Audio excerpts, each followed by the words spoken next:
গোসলের ফরজ কয়টি ও কি কি, এবং তার সাথে সাথে গোসলের সঠিক পদ্ধতি এটা শোনাবে। গোসলের ফরজ তিনটি: 1. গড়গড়া সহ কুল্লি করা, 2. নাকের নরম মাংস পর্যন্ত পানি পৌঁছানো, এবং 3. সমস্ত শরীর ভালোভাবে ধৌত করা। গোসলের সঠিক নিয়ম: গোসলের স্থানে গিয়ে প্রথমে নিয়ত করতে হবে, তারপরে বিসমিল্লাহ পড়তে হবে। গোসলের নিয়ত: নাওয়াইতুয়ান গুসলা লিরাফআই জানাবা। তারপরে বিসমিল্লাহ পড়ার পরে তারপরে 2 হাতের কবজি সহ ধৌত করতে হবে।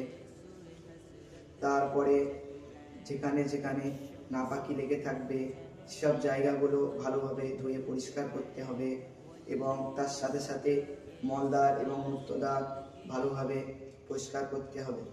তারপরে ভালোভাবে ওযু করতে হবে। তারপরে মাথায় 3 বার পানি ঢালতে হবে। তারপরে ডান কাঁধে 3 বার পানি ঢালতে হবে। তারপর বাম কাঁধে 3 বার পানি ঢালতে হবে।